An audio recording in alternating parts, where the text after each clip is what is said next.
The Young Turks are a mega progressive media outlet with over 3.4 million subscribers. Their channel heavily relies on them interpreting statistical studies for their audience.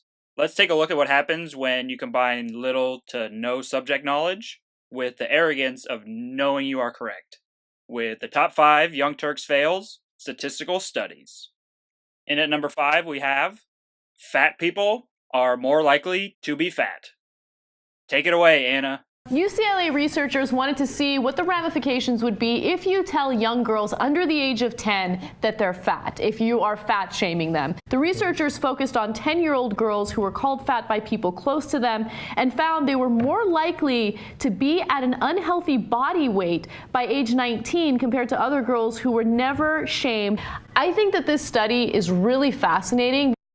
Now, I'm just spitballing here. It might be a stretch. Girls who are called fat are usually fat. Fat girls are more likely to be fat women. This is a perfect example for explaining the difference between an observational study and an experiment. In an observational study, it's just observing. Whereas in an experiment, there is human intervention to manipulate at least one variable in order to test a certain hypothesis. This is pretty basic level 1 understanding about how statistical studies work. Doesn't anyone at the Young Turks know this stuff? Can we also not gloss over the fact, what kind of parents put their children in a study where a stranger is going to tell them that they're fat? No, I think... Am I missing something here? People close to them have already called them fat. So people would say, yes, I was, and other people, I wasn't, so I know I wasn't. So it wasn't the parents putting the kids necessarily through this. Right, no, it wasn't that. They don't even realize that the study is useless even after Rubin points out it obviously wasn't an experiment. Next up at number 4, racism is apparently getting worse. That of course explains why the racial wage gap between white and black is widening over time, right? The wage gap among black individuals and white individuals not only exists, but it's actually grown throughout the decades. Last year, the hourly pay gap between blacks and whites widened to 26.7%. In 1979, between blacks and whites was 18.1%. The most interesting part of this study is not that the wage gap exists or that it's even widened, because that's something that I feel like I could have predicted, right? Not only has the racial wage gap been widening since 1979, but you could have predicted it as well. A lot of people would probably turn to, institutional racism as the root cause for it. So the lack of access to higher education or education in general, living in poor neighborhoods, a lower socioeconomic status. But the researchers actually controlled for those variables, and they found that those are not the reasons why the wage gap exists. One of the main reasons why is because of straight out discrimination. So if you have a black sounding name, for instance, you're less likely to get hired. And then the other part of it, mass incarceration impacts African Americans more than any other demographic. Black schools are more likely to have cameras, police there, and then the kids and the police get into fights, and then they get arrested, etc. When you look at all those things, they accumulate into that number. So then are you surprised that there's a wage gap? Of course there's going to be a wage gap. Right. But why and how is it getting worse? Black Americans, a group often identified as beneficiaries of the welfare state in America, made considerable economic progress in the 20th century. But much, if not most, of this progress was prior to the massive expansion of the American welfare state. I want to say counterintuitive because we hear so much about African American progress since civil rights and the establishment of the welfare state that it really has become a kind of American intuition. Explain yourself, Dr. Sowell. Well, as of 1940, 87% of black households were in poverty. Over the next 20 years, that declined to 47%. This is all prior to the civil rights laws, prior to the social welfare policies of the Johnson administration. Over the next 20 years, it fell an additional 18 points. That was just the same trend continuing at a reduced rate. Poverty rate was something like 30% among black households before affirmative action. And a decade after affirmative action, it was 29%. This is not the same as the 40% decline that occurred before there were any civil rights laws and before there was any social welfare state. Arguably the most consequential of these was the decline in two-parent families. How does the family breakdown fit into an economic understanding? We're saying that previous generations of blacks with lower income and more racial barriers, the family stuck together under those conditions. And under the new conditions, which were advertised to make for great progress, in fact created retrogressions. Going down to number 3, if racism getting worse wasn't bad enough, the Young Turks find a way to one-up themselves. Black people are just as racist as white people. Researchers at Harvard University looked into Airbnb renters and those looking to rent, and they found that if you have a black-sounding name, you are at a disadvantage. They found that black guests were accepted roughly 16% less often than white guests. Both African American and white hosts discriminate against African American guests. So it's not just white people who discriminate against black people, it's also black people discriminating against black people. Because that poison of the stereotype is in the back of a lot of our heads. I did the unthinkable, read past the title, and looked at the actual study. After which I got to this table that describes the proportion of the time each identity accepts a renter of other identities. From the data found in this table, I created a racist and sexist table that describes how bigoted each group is to every other group. It turns out that black men are by far the most racist toward black people, even more so to themselves. You see from the first table that they accept white males at 24 points more than black males. Good news though, we can't forget about intersectionality. All groups rented more to women than men, but black men were the least prejudiced in that aspect. White men, on the other hand, were the second most racist, but the second least sexist. White women were the reverse, second most sexist, but third least racist. Then, we finally get to black women, whom are actually more likely to rent to black people, negatively racist. Truly an inspiration to us all. But hold on a second. Their sexism is off the charts at 31. You see again from the first chart, clear evidence for deeply rooted misandry, renting to black women a whole 21 percentage points more than to their black men counterparts. Overall, it's pretty clear we all hold prejudices and biases.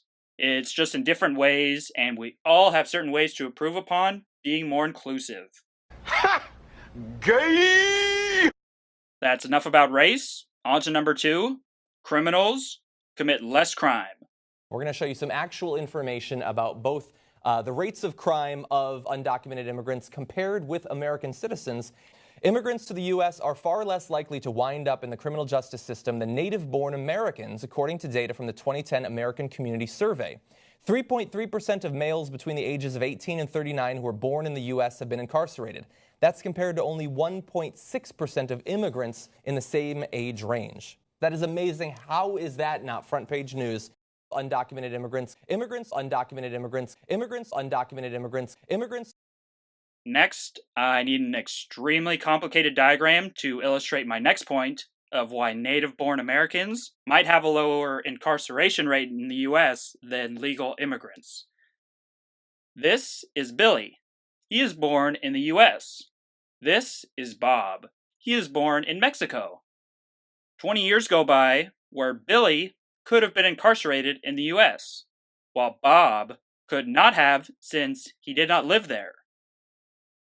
You should be looking at the rate in which they are incarcerated and compare same-aged people to get a fair comparison. The Young Turks also got to actually read some of the studies once in a while, always seem to have something important written in fine print. The newest assessment is representative of people living in the U.S., all good. But wait, what is this? The remaining sample is an oversampling of Hispanic and African American youth? Leading to 30% of the sample being African American.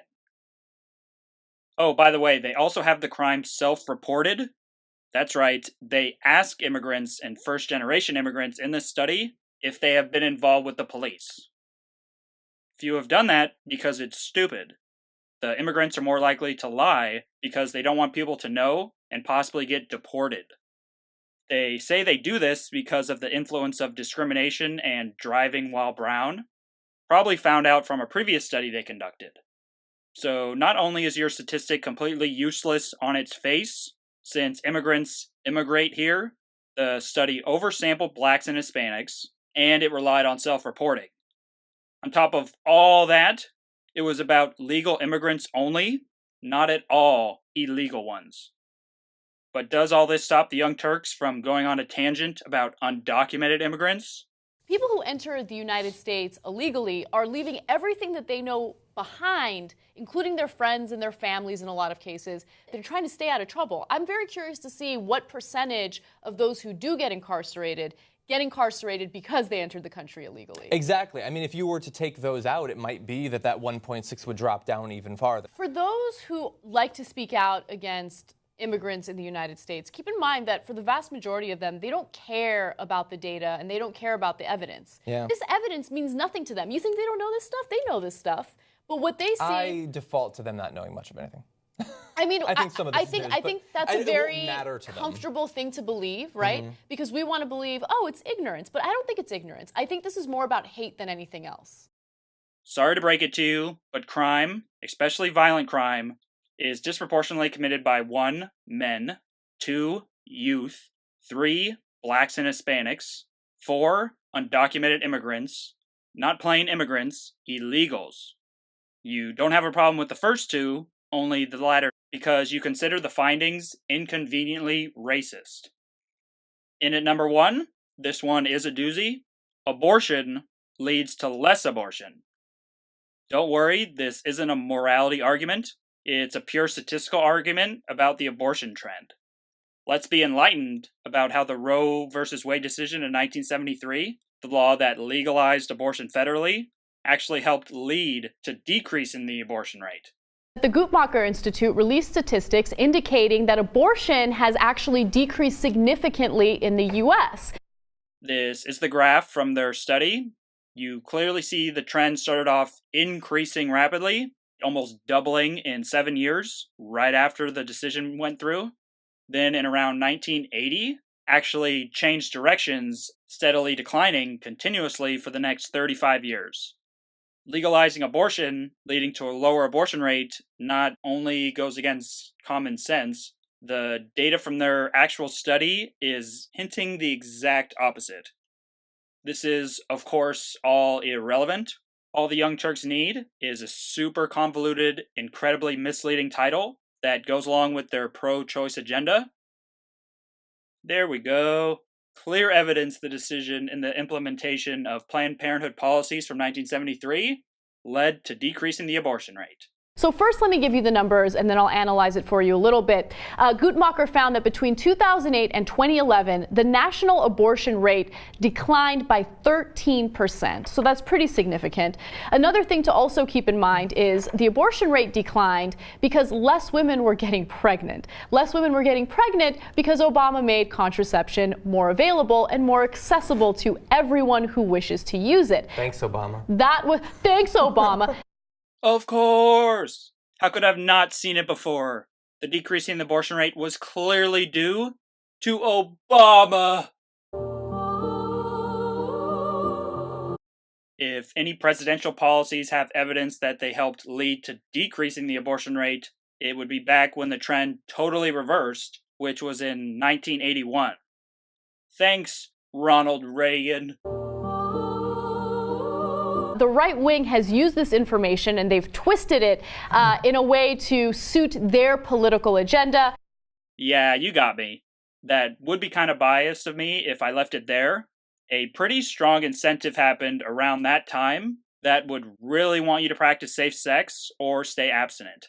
A deadly disease that would kill you. We have data on the abortion rate before it became fully legal. Just eyeing the graph, it doesn't seem like the Roe v. Wade decision had much of an impact either way, since it didn't sway the trend whatsoever. It just continued going at its current rate. A few states legalized it beforehand. That's why we see that first initial big jump. But if we zoom in the 60s, we see a seemingly small increase, but that is because abortion was still illegal. So in that time period, abortions would, of course, be underreported. So the spike increase in the abortion rate started in the 60s, continuing through the 70s.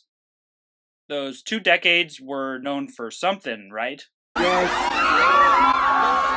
I'm back in the 60s, baby, yeah! That's right. The feminist sexual revolution perfectly coincided with the increase in abortions. Then the AIDS epidemic, mostly started from gay men, perfectly coincided with the decrease. That's just conjecture, though, just what I deem a logical explanation and a perfect timeline for the events that occurred. Maybe it was Democratic President Lyndon Johnson in the 60s that was the main factor in the increase, and the Republican President Ronald Reagan in the 80s that was the main factor in halting the quick increase, leading to a reversal and a steady decrease. Pick one, or give me another better explanation.